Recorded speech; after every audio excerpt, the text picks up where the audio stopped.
Ya, oke Pak.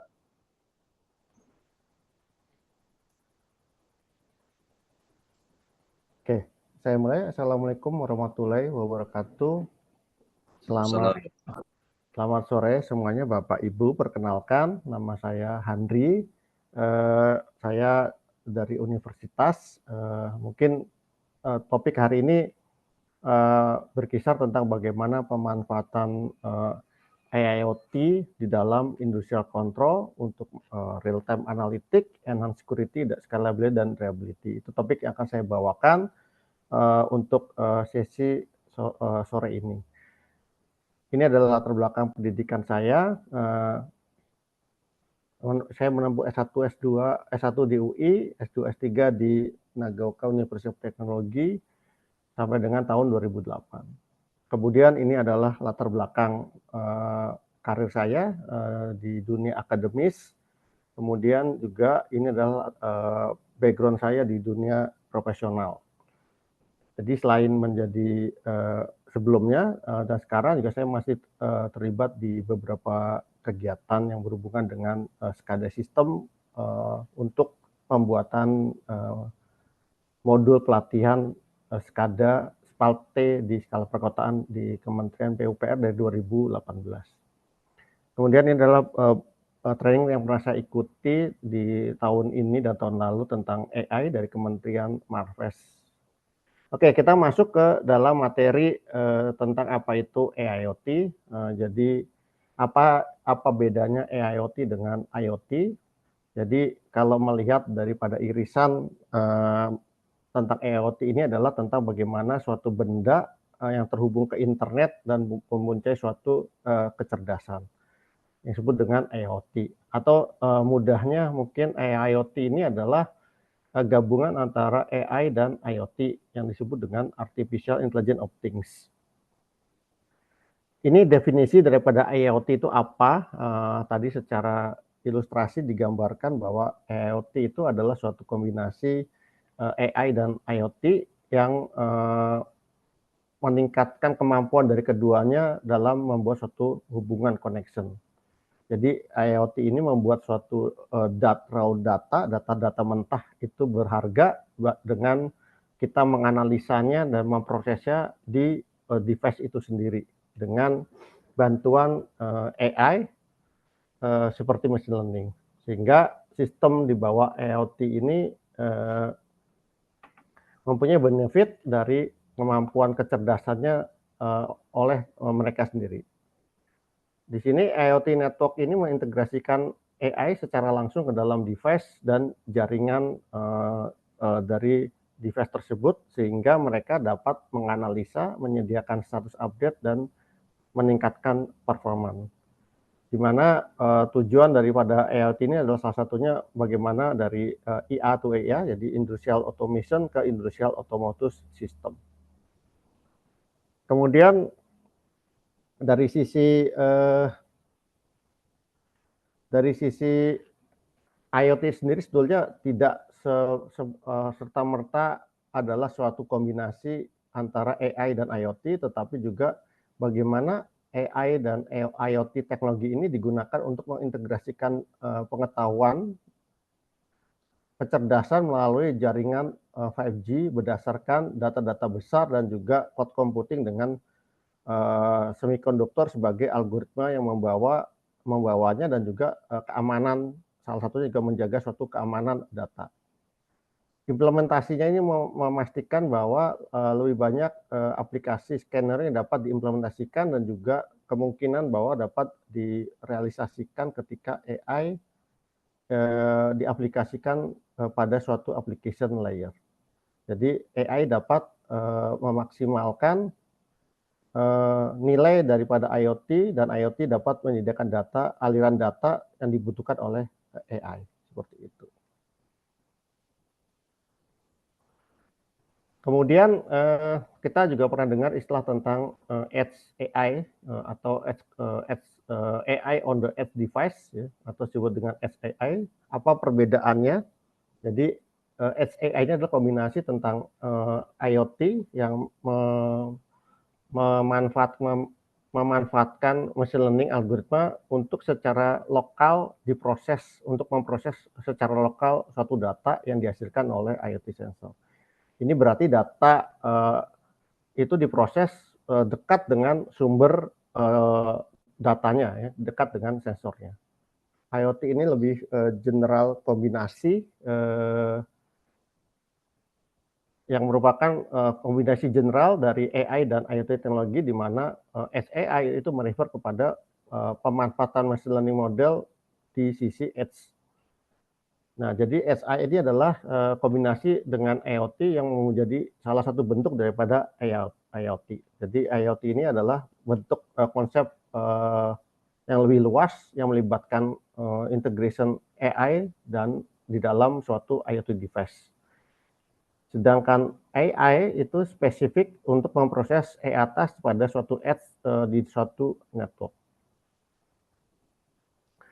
Apa yang menggerakkan edge AI ini? Salah satu adalah masalah data dan bandwidth. Di sini maksudnya adalah kita tahu bahwa sebagian proses IoT itu diproses di sisi cloud atau di on-premise server, ya.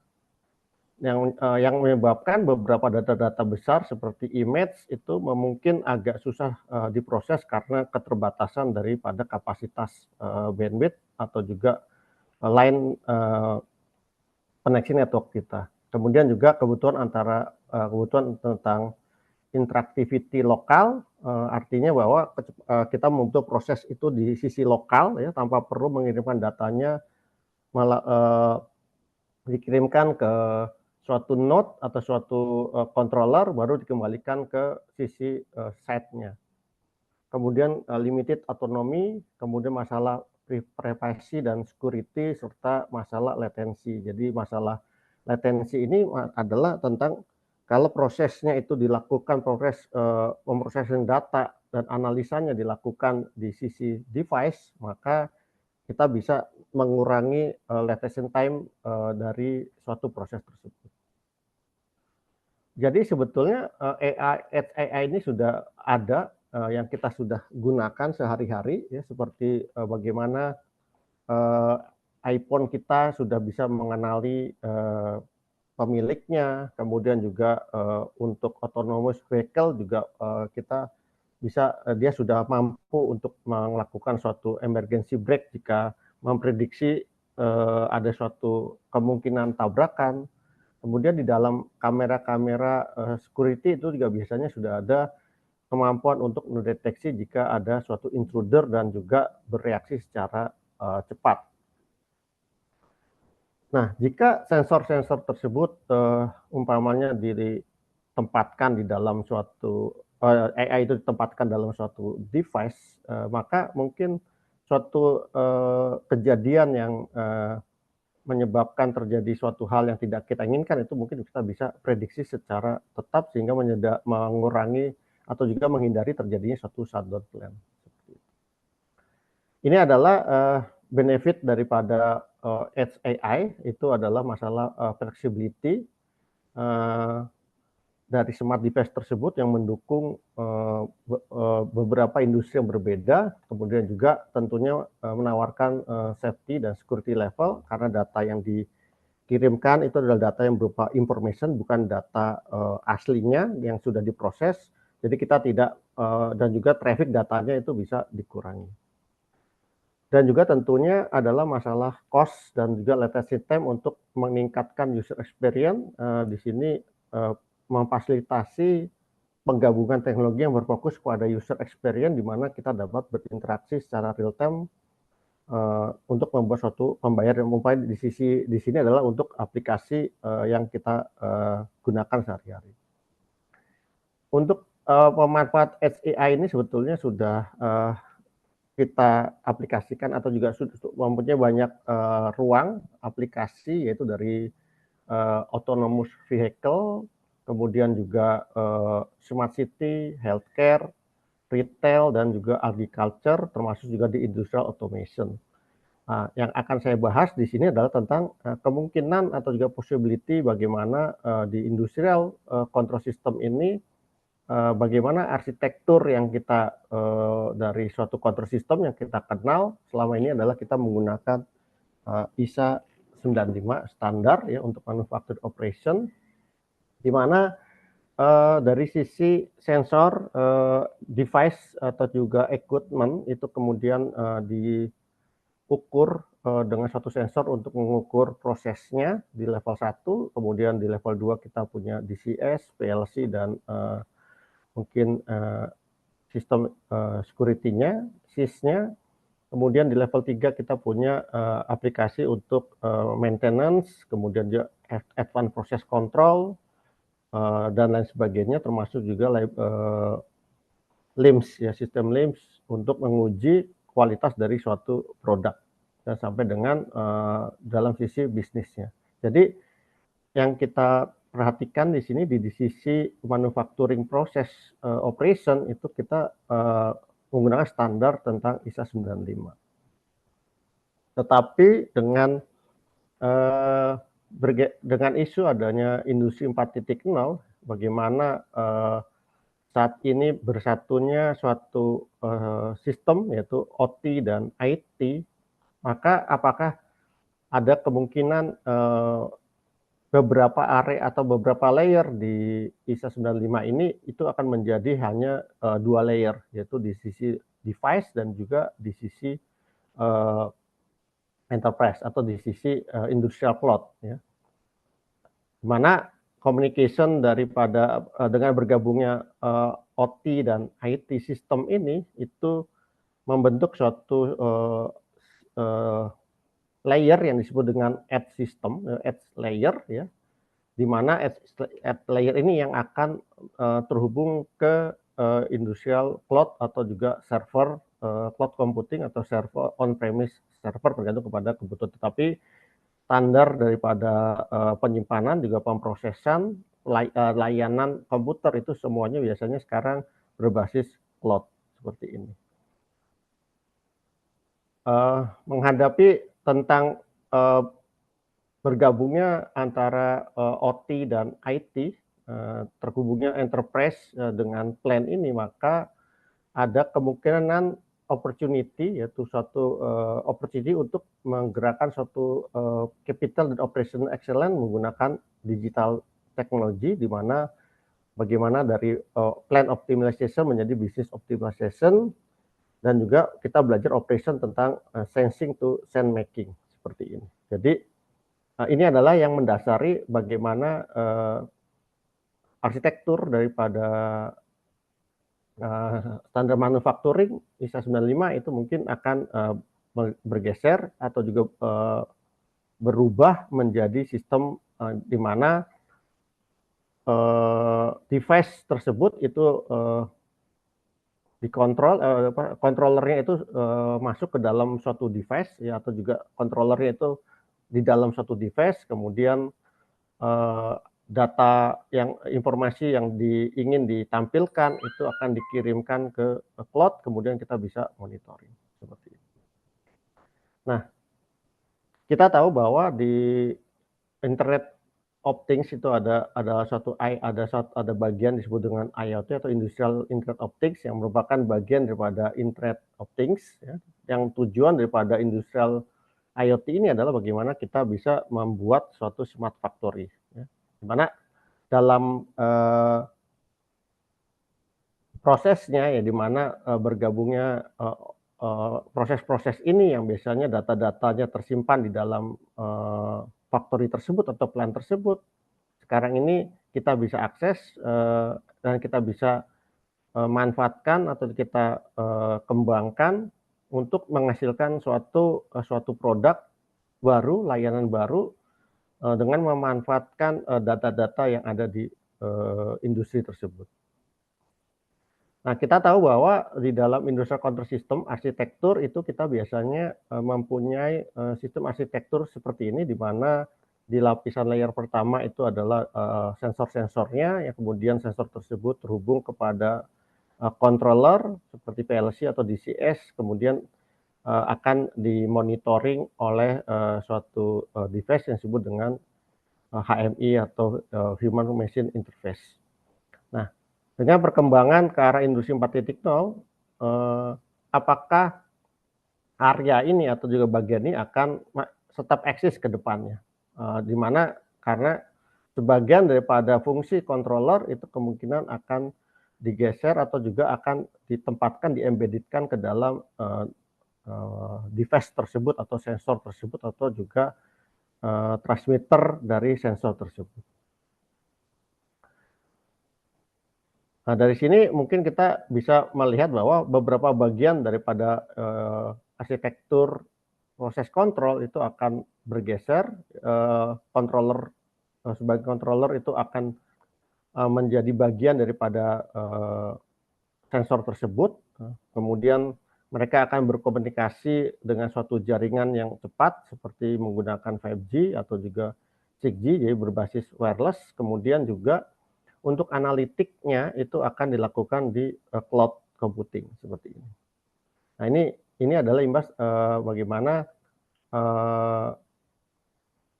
future industrial process automation itu mungkin lebih simple ya, di mana semua aplikasi atau juga controller itu sebagian akan yang simple itu akan berpindah ke device-nya, kemudian mereka akan mengirimkan informasi atau juga berinteraksi melalui suatu jaringan wireless untuk kita bisa lihat proses yang ada di plant tersebut.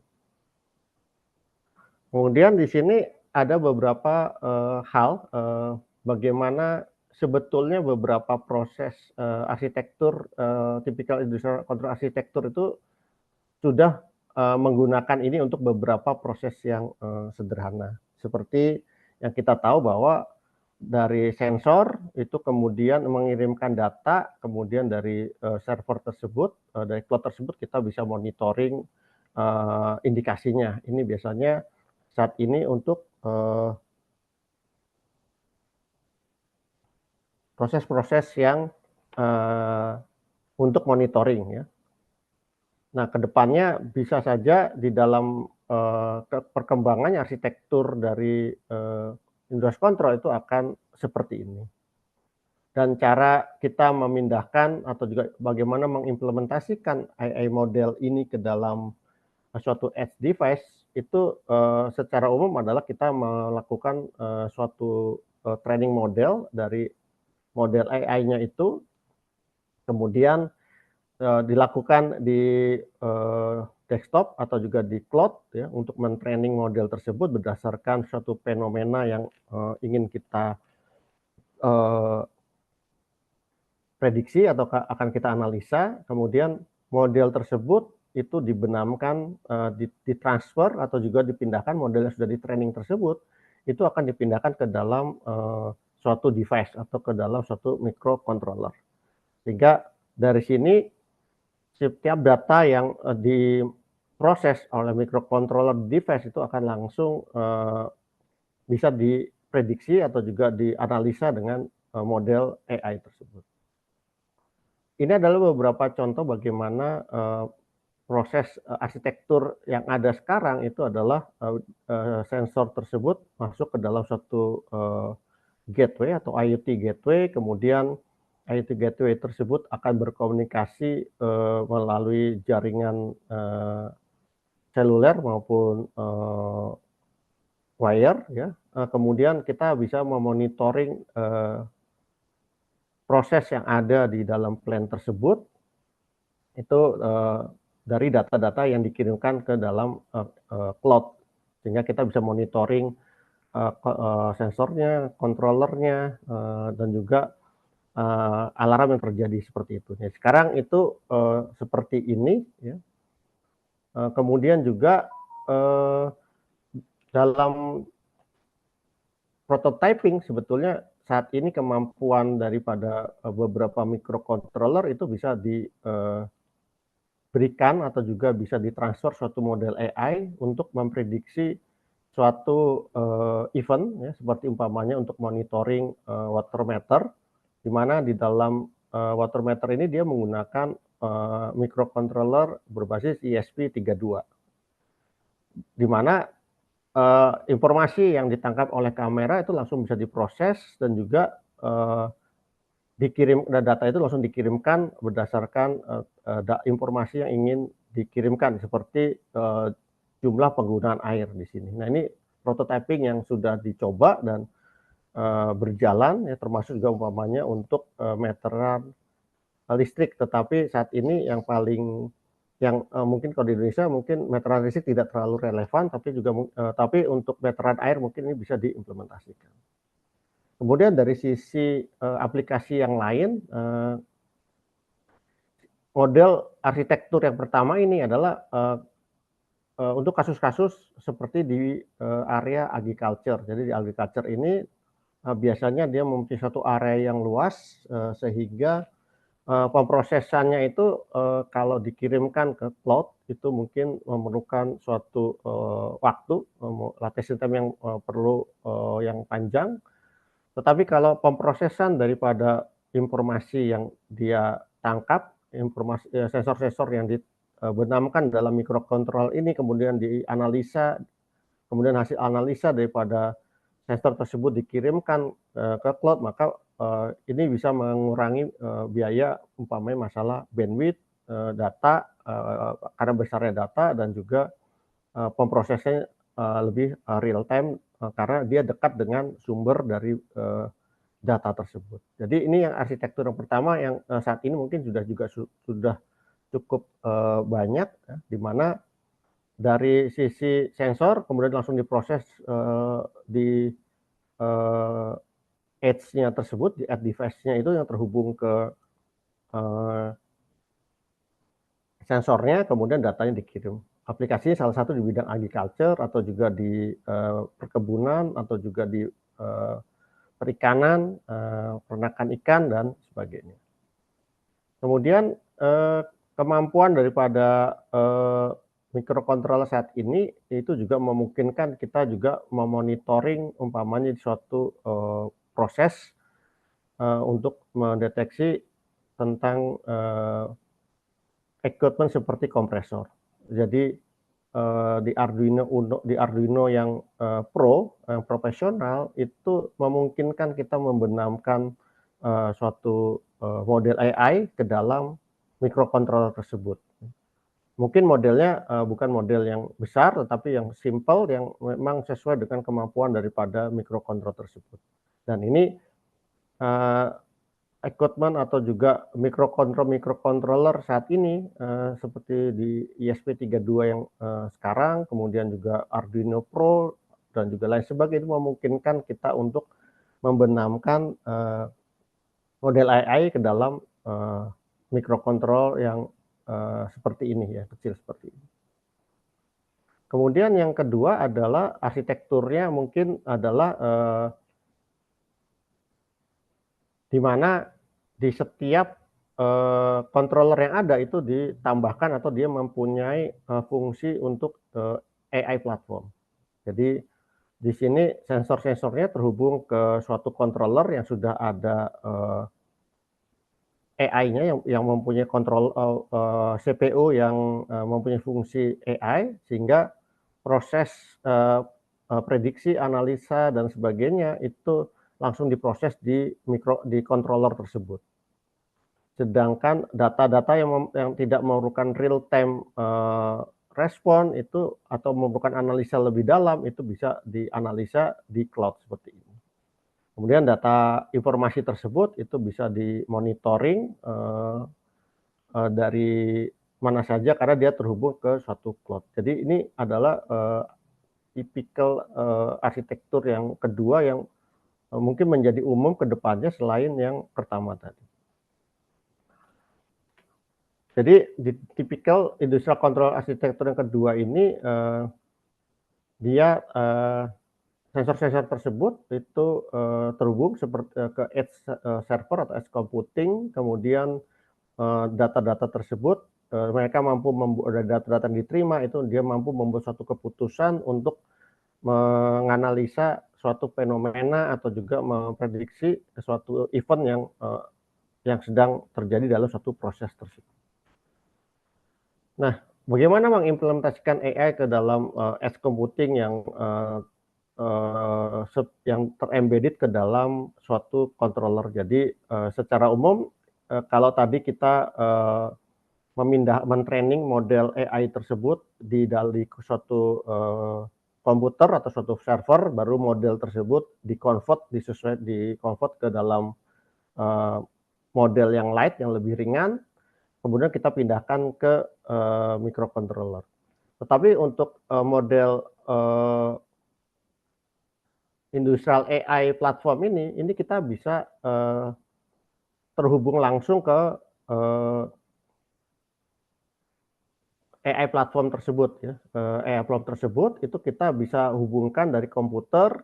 Di sini ini menggunakan model ERT3 dari PT Yokogawa, di mana di sini kita bisa melakukan coding langsung ke dalam ERT3-nya, walaupun sebenarnya untuk modelingnya, untuk membuat satu modelnya atau train model dari AI tersebut, kita juga melakukan proses trainingnya itu di komputer atau juga di server seperti itu. Kita hanya bisa langsung memindahkan model yang kita sudah training itu dari komputer kita langsung kirimkan ke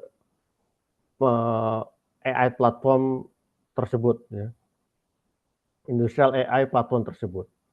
Nah, ini kita bisa langsung memindahkan, dan juga kita bisa melakukan satu backup atau juga mengambil file tersebut dari komputer kita yang terhubung ke AI platform yang seperti ini. Nah, ini ada beberapa case bagaimana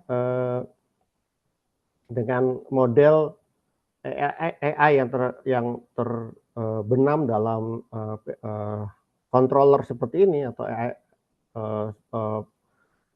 industrial AI platform, itu kita bisa gunakan untuk melakukan menganalisa tentang set point. Umpamanya kita tahu bahwa kalau di industri biasanya set point ini itu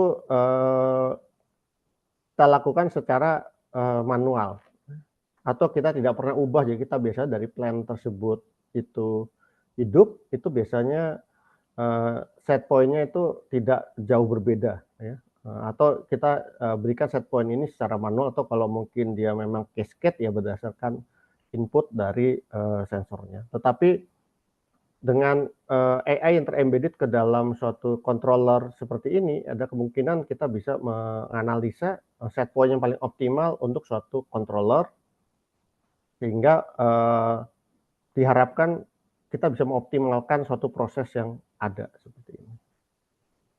Atau juga ya kita langsung memanfaatkan model AI ini untuk mengontrol suatu proses ya. Tergantung kepada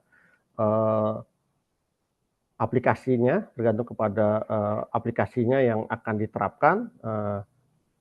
Itu kita bisa menggunakan salah satu dari model seperti ini, yang dimana model AI-nya ini yang sudah ada di dalam controller itu bisa menjadi suatu controller dari suatu proses.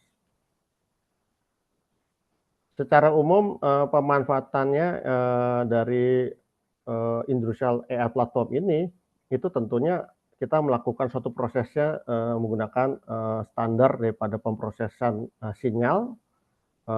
Kemudian kita lakukan reprocessing, cleaning, kemudian juga fitur extraction sebelum model tersebut di training ya. Sebelum model itu mendapatkan fitur yang sudah kita ekstrak, fitur tersebut menjadi input untuk model yang kita ingin buat, yang ingin kita training. Kemudian setelah itu model tersebut bisa digunakan untuk menganalisa suatu kondisi atau juga memprediksi suatu kondisi.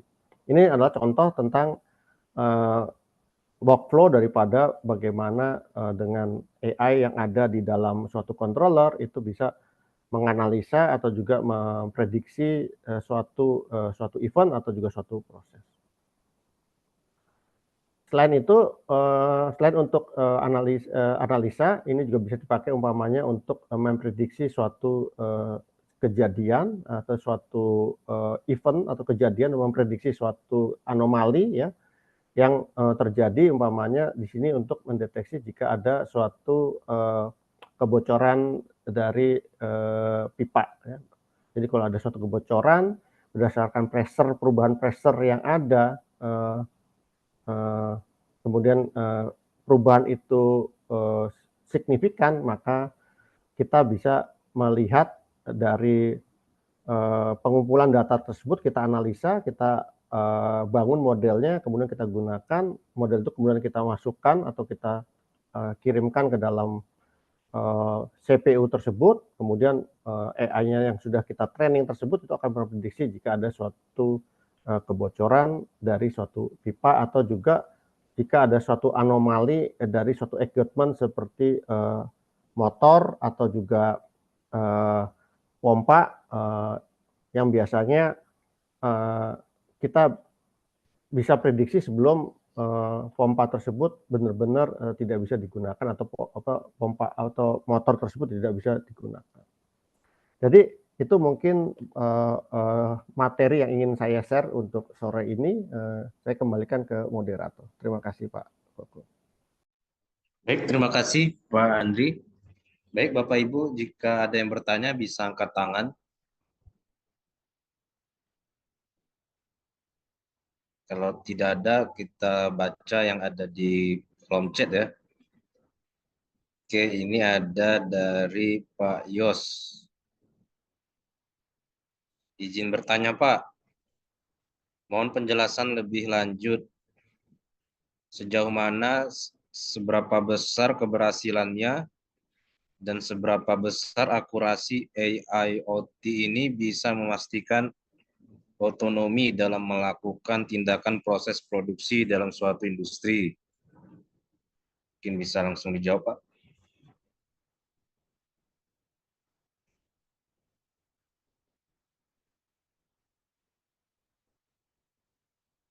Pak Andrinya ada?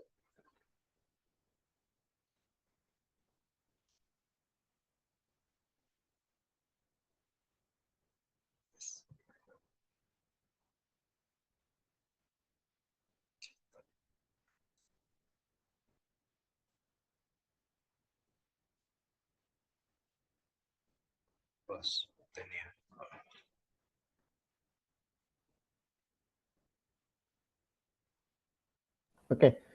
Oke, terima kasih atas pertanyaan dari Pak Andi tentang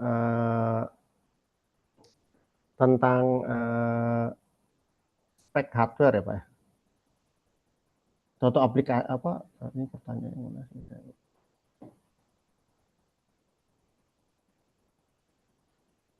Seberapa besar keberhasilan dan juga seberapa besar akurasi IoT ya tadi ya Pak Koko ya, yang bisa memastikan otonomi. Jadi model ini tentunya kembali lagi kepada kasusnya ya Pak ya.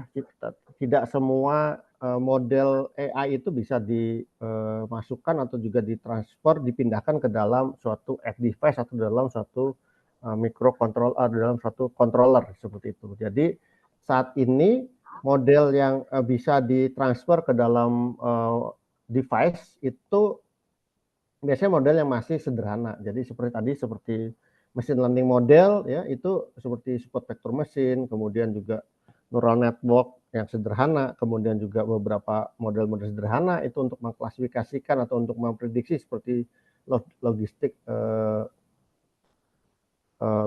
itu bisa kita gunakan ya ke dalam, yang kita pindahkan ke dalam edge AI. Keberhasilannya itu kembali lagi ke dalam bagaimana waktu kita mendapatkan atau juga melihat gambaran besar dari suatu permasalahan. Jadi di dalam membangun model machine learning ini, kita pertama harus tahu tentang gambaran besar dari permasalahan tersebut.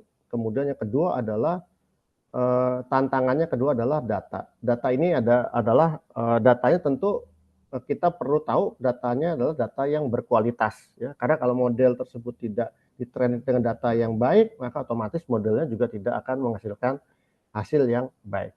Keberhasilannya kalau Bapak Ibu lihat pemanfaatan AI ini tentunya di bidang yang ada sekarang sudah cukup lumayan ya, cukup baik ya untuk memprediksi suatu anomali umpamanya, kemudian juga mengklasifikasikan suatu event atau suatu error dan sebagainya itu juga sudah cukup baik ya. Tetapi tantangannya sebetulnya adalah bagaimana kita membangun model yang baik tersebut.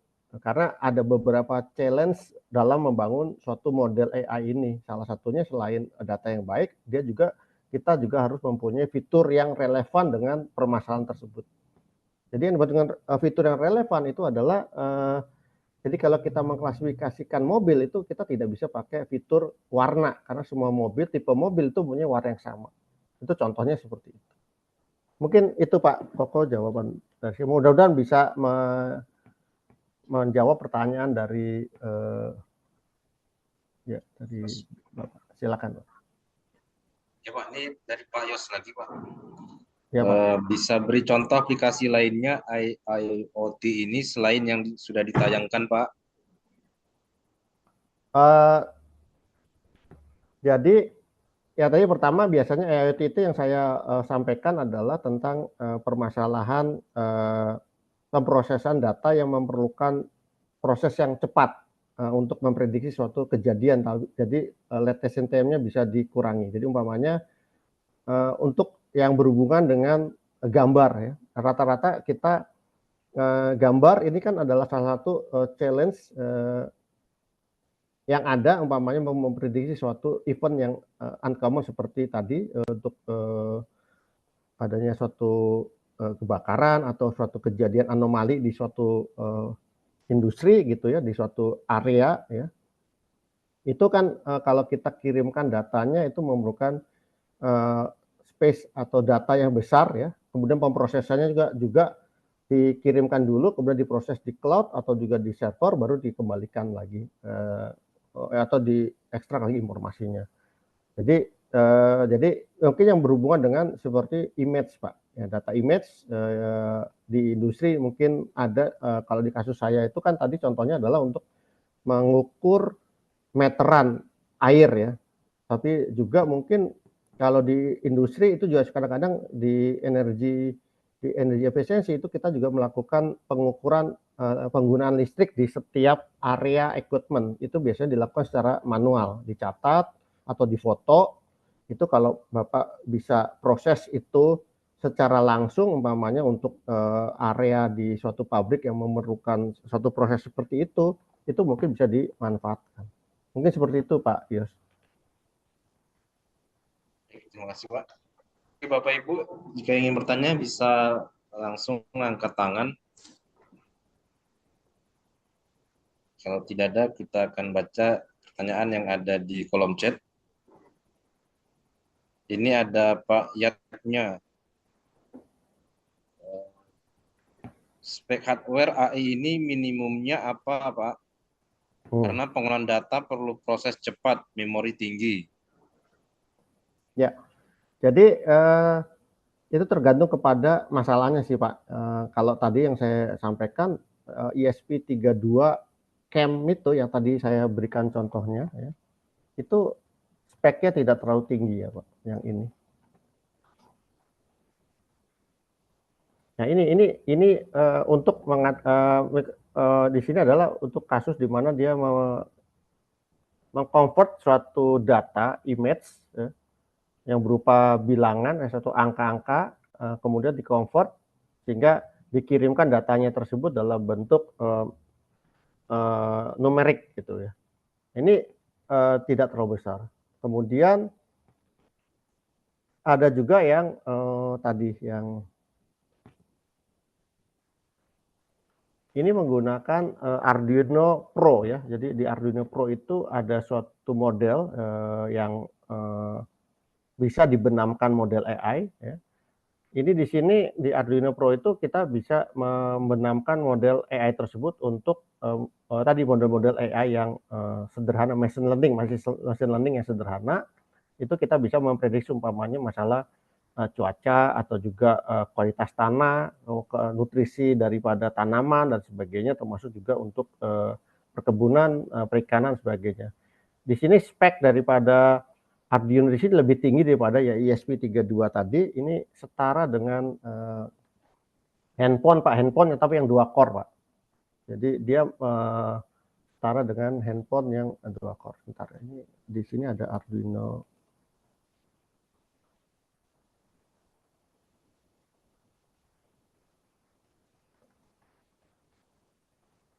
Ini saya share yang ini dulu, Pak. Sudah kelihatan ya, Pak? Arduino Pro ya, Pak?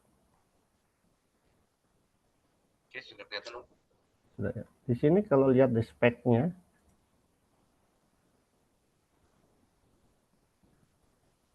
ini Pak, dual core, ya, 8 mega, ya. Ini kita bisa benamkan model AI yang tadi yang seperti yang presentasi ini, Pak. Hal yang sama juga untuk kompresor ini untuk memprediksi suatu kerusakan atau juga memprediksi jika tekanan kompresor rumah tidak sesuai atau juga memprediksi jika ada suatu kebocoran dan sebagainya. Ini juga menggunakan model seperti ini. Nah, tetapi kalau yang ini kalau Bapak Ibu lihat, mungkin yang di sini adalah untuk satu equipment gitu, satu atau dua equipment ya, untuk model untuk kapasitas seperti itu. Kalau yang kapasitasnya mungkin bisa beberapa model dalam itu mungkin memang lebih besar lagi ya Pak, seperti itu. Jadi itu kembali lagi kepada kasus yang Bapak Ibu ingin gunakan, yang ingin Bapak Ibu ingin pecahkan itu seperti apa. Mungkin itu Pak Koko. Baik Pak, ini ada pertanyaan lagi Pak dari Pak Andi Nur Faisal. Ada 2 pertanyaan, ya mungkin saya baca satu-satu dulu Pak. Ya Pak. Nomor 1, apa kriteria utama yang perlu dipertimbangkan dalam memilih protokol aplikasi IoT industri? Yang kedua, bagaimana skalabilitas dan pemeliharaan model yang di-embedded dan disimpan di cloud? Mas Pak. Ya, untuk yang pertanyaan pertama, kriteria utama untuk protokol tentunya adalah protokol yang sudah menjadi standar industri ya, kalau memang itu dipakai di industri. Salah satunya mungkin seperti LoRa yang umpamanya itu adalah suatu standar yang menjadi backbone biasanya di IoT itu kita bisa pakai LoRa untuk protokol komunikasinya. Ini protokol apa ya? Ini protokol komunikasi yang saya tangkap ya. Kemudian juga WiFi industri juga WiFi juga bisa digunakan, tetapi WiFi ini biasanya untuk area yang tidak terlalu luas ya, karena jangkauan daripada WiFi itu biasanya di area sekitar 100 meter, sedangkan kalau itu sampai beberapa kilometer. Jadi kriteria utama yang perlu dipertimbangkan dalam pemilihan protokol itu adalah masalah besarnya data. Tentunya LoRaWAN itu tidak, data yang dikirimkan tidak sebesar menggunakan kalau kita menggunakan WiFi. Kemudian juga masalah jangkauan, kemudian juga masalah besarnya data yang dikirimkan seperti itu Pak. Kemudian juga masalah energi jika itu menjadi pertimbangan dari ownernya. Kemudian bagaimana skalabilitas dan pemeliharaan. Skalabilitas ini tentunya juga kita bisa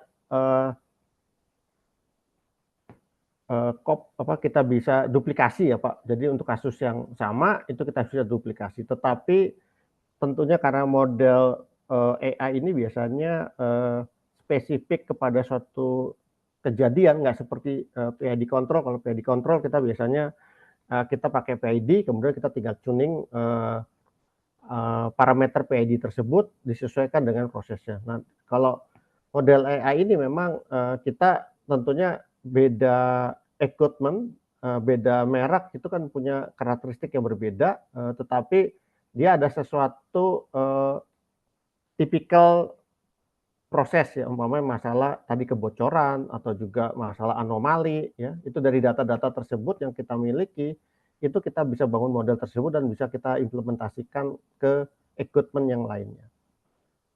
Untuk pemeliharaan model ini tentunya kalau tidak ada namanya software ya Bapak Ibu, jadi software itu biasanya memerlukan suatu update ya. Kita model AI ini biasanya kita tetap melakukan suatu monitoring untuk melihat kehandalan dari model tersebut dari waktu ke waktu. Karena mungkin saja dalam waktu kita membangun model itu data yang kita berikan untuk mentraining model tersebut itu tidak cukup lengkap atau belum cukup banyak, sehingga ada kemungkinan model tersebut itu memerlukan suatu retraining ulang. Karena mungkin pada suatu kondisi ada suatu data yang beberapa data yang tidak masuk ke dalam training model tersebut, sehingga model tersebut belum mempelajari karakteristik atau pola dari data tersebut, maka kita perlu melakukan retraining ulang kepada model tersebut. Mungkin itu Pak Koko. Baik, Pak. Ini ada dari Pak Arko, katanya ini ingin langsung bertanya, langsung mikrofon. Ya, Pak silakan. Arko bisa langsung bertanya, Pak. Oke, selamat sore semuanya. Terima kasih Pak Handri. Sore Pak Arko. Itu sudah saya posting di chat, mungkin lebih mudah. Takut tadi nggak bisa di-unmute.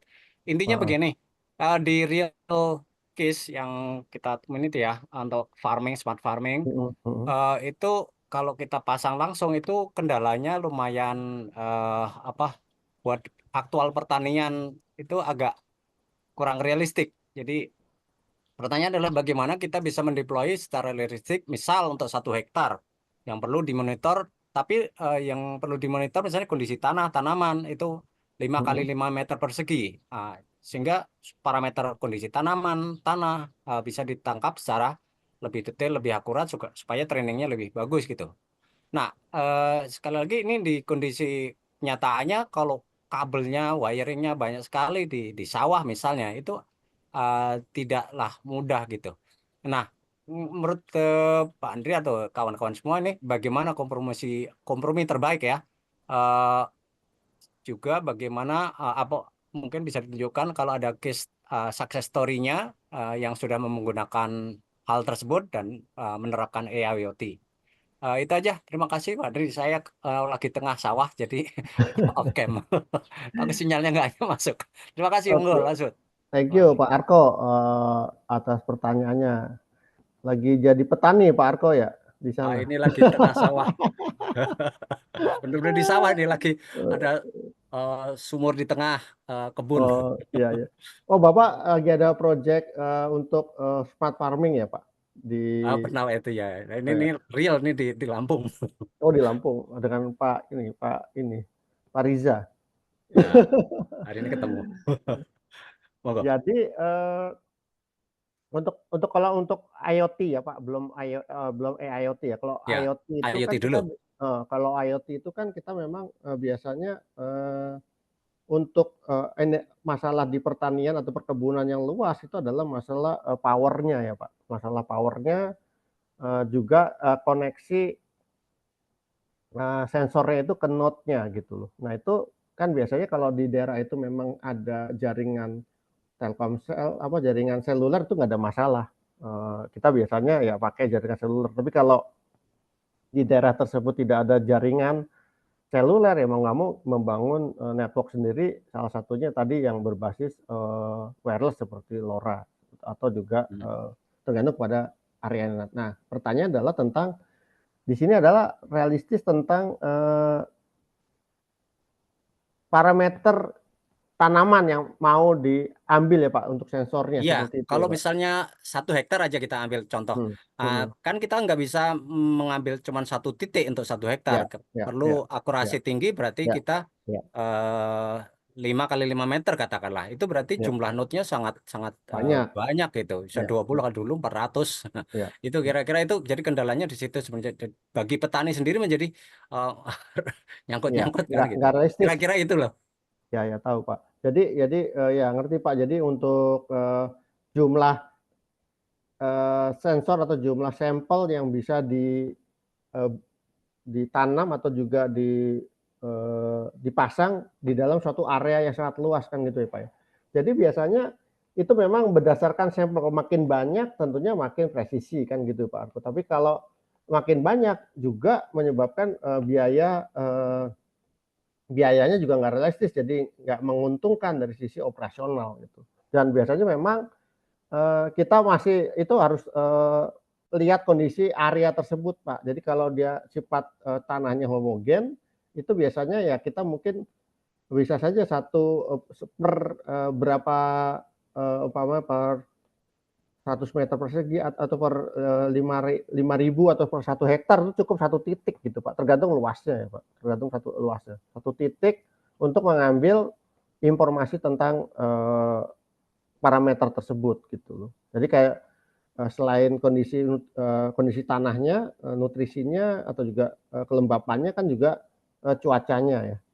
Cuaca apa untuk sensor weather stationnya ya, weather stationnya seperti apa, seperti itu sih.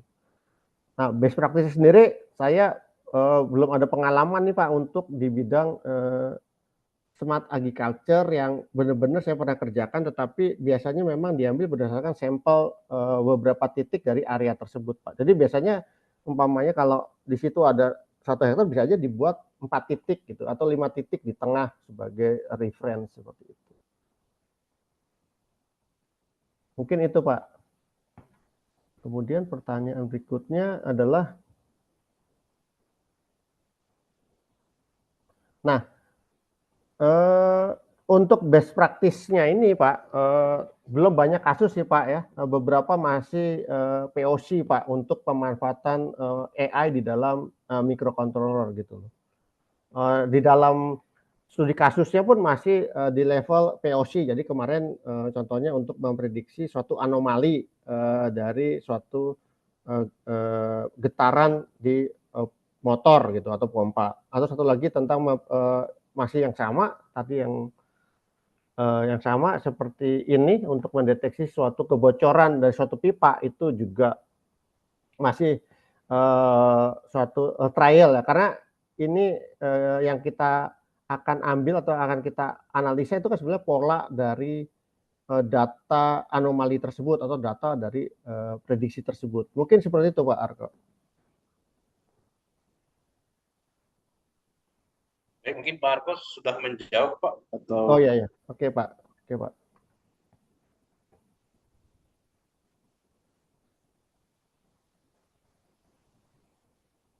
Oke. Ya, terima kasih sudah Pak. Terima kasih. Oke, ini ada, kalau ada yang ingin bertanya langsung bisa raise hand ya Bapak Ibu. Kalau tidak, ini ada pertanyaan dari kolom chat. Ini dari Pak Insinyur Gasing. Apa kelebihan AIoT dibandingkan dengan microcontroller lainnya dan apa saja kelemahannya, Pak? Ya, untuk kelebihan AIoT dibandingkan microcontroller yang tidak bisa menerima model AI, tentunya kalau microcontroller yang tidak bisa dibenamkan model AI, ya dia hanya mengirimkan data ya. Jadi IoT itu basicnya kan hanya mengkolek suatu data, kemudian datanya itu diproses di cloud atau juga di suatu on-premise server seperti itu. Dan kalau dengan microcontroller yang bisa dibenamkan model AI, maka pemrosesan yang kritikal yang memang memerlukan respon yang cepat itu bisa dilakukan di level edge tersebut, di level device tersebut ya. Seperti tadi ya umpamanya, atau juga yang itu yang pertama. Yang kedua adalah masalah pengiriman jumlah besarnya data bandwidth yang digunakan. Tentunya kalau di dalam embedded sistem tersebut sudah ada AI-nya, kita umpamanya ada kita bisa mengurangi biaya pengiriman data melalui jaringan 5G umpamanya. Jadi kalau tadinya datanya dikirimkan terus-menerus, data tersebut perlu dikirimkan terus-menerus, maka yang dikirimkan cukup informasi jika ada suatu informasi yang berubah saja. Yang ketiga adalah masalah security. Masalah security, data yang dikirimkan itu bukan data mentahnya, tetapi data yang sudah diproses oleh AI. Jadi itu beberapa hal yang mungkin dari sisi kelebihan daripada IoT. Tapi dari sisi kekurangannya adalah ya harganya biasanya lebih mahal untuk microcontroller yang bisa dibenamkan model AI tersebut. kayak gitu. Dan juga memerlukan skill yang lain ya, kita perlu skill yang lain bagaimana memindahkan atau juga mencoba-coba mentransfer model tersebut ke dalam microcontroller karena modelnya tersebut karena kapasitas microcontroller yang bisa menerima model AI juga belum model yang semua model bisa masuk gitu Pak. Jadi modelnya ya tergantung kapasitas daripada microcontroller tersebut. Mungkin itu Pak Koko. Baik, Pak, ini ada pertanyaan lagi Pak dari Pak Ferry. Izin bertanya Pak, Edge AI itu kalau diterjemahkan dalam bahasa sederhana apa ya Pak? Kalau AIoT itu ada maknanya kalau tidak menggunakan 5G untuk sistem-sistem yang rantainya panjang dan real time menjadi urgent kah Pak? Terima kasih Pak. Bahasa sederhananya AI itu adalah model adalah suatu device yang mempunyai kemampuan AI gitu Pak. Jadi edge itu kan edge computing, dari kata edge to edge computing ada suatu pemproses. Tadinya kalau edge device itu dia hanya memproses satu data, ya, memproses satu menerima data kemudian mengirimkan data biasanya dan hanya bisa dan biasanya hanya memanipulasi data tersebut umpamanya uh, dari data uh, dari data mentah atau juga data analog itu kemudian menjadi data digital. Biasanya kalau edge device seperti itu. Tapi edge AI di sini itu adalah dia bisa memproses data tersebut dari data yang mentah tersebut menjadi suatu men-trigger suatu event atau memprediksi suatu proses gitu loh. Nah, bahasa sederhananya mungkin edge AI itu adalah device yang mempunyai kemampuan kecerdasan buatan seperti itu. Kemudian pertanyaan berikutnya adalah jadi IoT itu ada beberapa case. Jadi selain saya 5G itu atau 6G itu hanya mengilustrasikan bahwa kedepannya kecepatan transmisi data itu akan semakin cepat gitu dengan menggunakan teknologi jaringan seperti 5G atau 6G seperti itu. Tetapi tentunya itu juga kita bisa gunakan tergantung kebutuhan ya. Kalau umpamanya di tempat itu tidak ada jaringan 5G-nya, itu bagaimana? Berarti kan kita perlu membangun jaringan sendiri. Ya, seperti contohnya tadi mungkin menggunakan Wi-Fi, LoRa atau juga protokol jaringan lainnya ya, yang umum yang menjadi ad hoc atau juga menjadi standar industri umumnya seperti itu. Mungkin itu Pak Koko. Baik, Bapak Ibu, pertanyaan di kolom chat sudah habis. Mungkin bisa angkat tangan langsung saja yang ingin bertanya.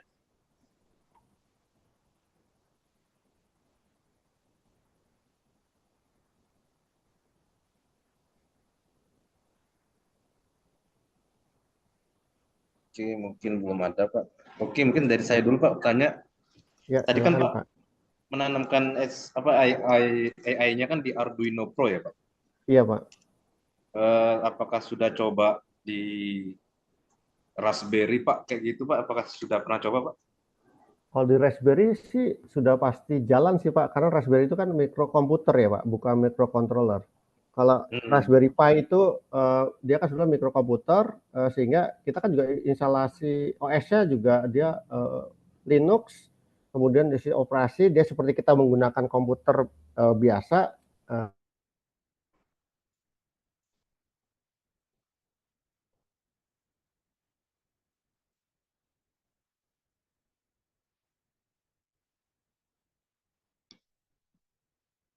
Mungkin terputus, Pak Andri.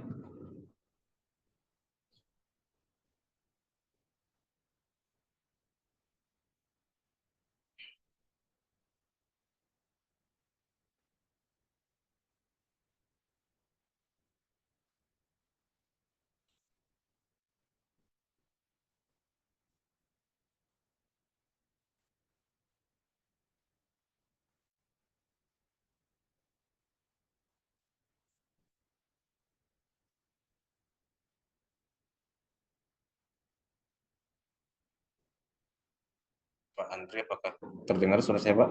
Terputus kayaknya, Pak.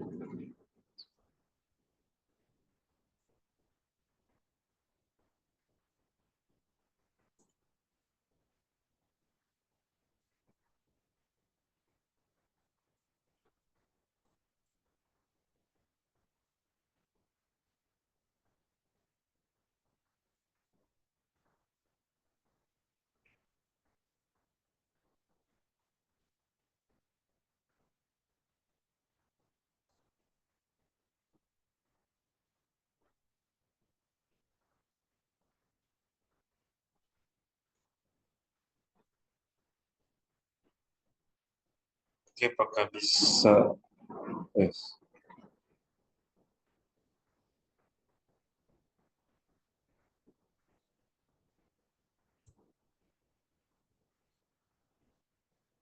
Sudah on, Pak? Oh, mic-nya, Pak. Oke.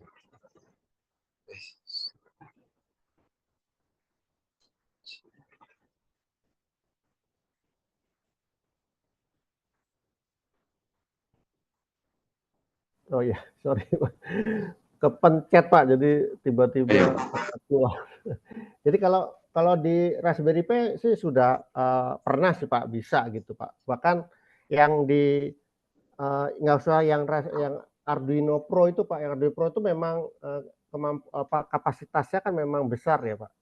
Yang memang dia memang bisa dimasukkan ke bisa memasukkan model AI ke dalam. Tapi yang ESP32 yang CAM itu Pak atau yang terbaru itu kita juga bisa benamkan model AI gitu Pak Koko. Jadi ada beberapa cara, Yang pertama ya kita simpan model tersebut untuk light model. Yang kedua, kalau di Arduino itu yang ESP32 itu kita bisa jadikan header Pak. Jadi header file gitu. Jadi semacam library-nya lah, kita bikin library di C-nya itu. Kira-kira seperti itu Pak Koko. Kalau yang Arduino Pro itu lebih ringan, Pak ya, atau ada powernya lebih rendah atau apa keunggulannya, Pak? Arduino Pro itu Pak? Iya. Ya lebih kecil dibandingin Raspberry Pi Pak. Nah tapi Raspberry Pi itu kan juga kita kalau untuk yang sifatnya image itu kita biasanya nambahin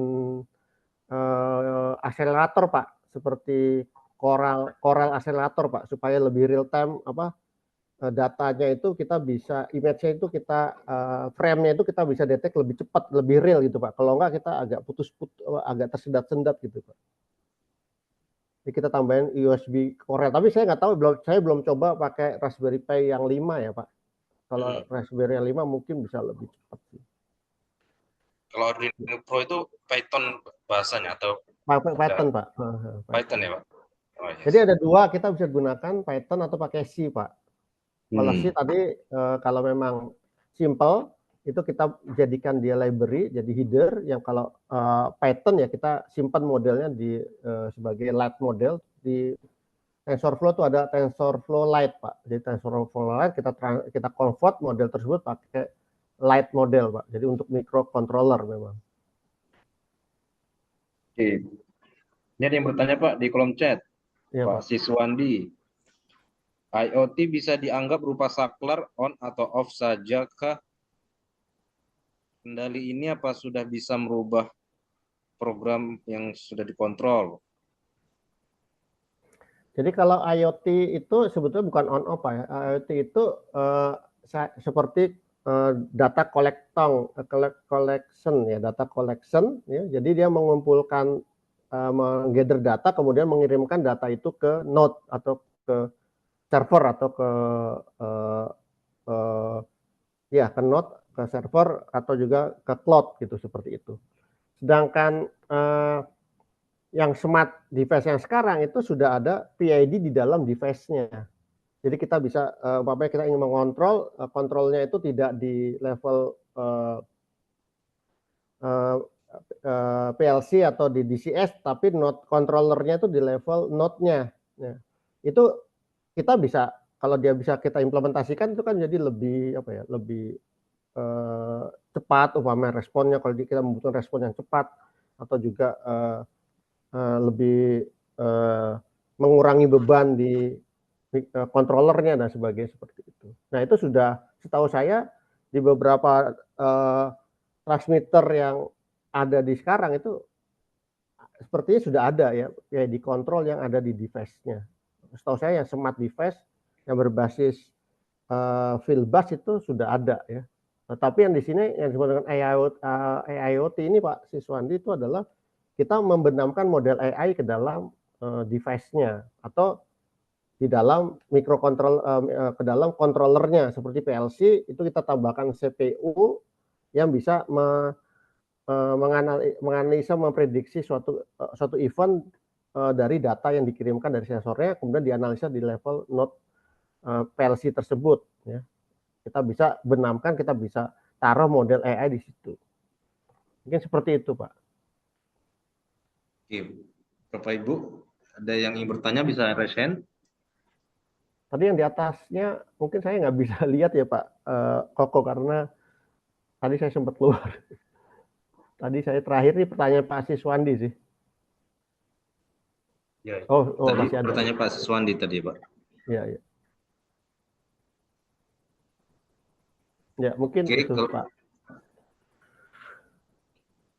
Kalau tidak ada mungkin kita cukupkan, Pak. Ya, baik. Baik, Bapak Ibu, kita cukupkan ya untuk webinar sore hari ini. Terima kasih sudah hadir ya dan banyak memberikan pertanyaan. Bagi Bapak Ibu yang mungkin presensi, silakan ya presensi dan materi juga ada ya di bagian presensi tadi. Oke, terima kasih Pak Andri sudah memberikan materinya sangat bermanfaat. Kami dari BKTF PPI mengundurkan diri. Ya, terima kasih. Mengucapkan Assalamualaikum warahmatullahi wabarakatuh. Waalaikumsalam warahmatullahi wabarakatuh. Terima kasih Pak Koko, Ya, Bapak Ibu semua. Terima kasih Bapak Ibu. Oke, izin lihat.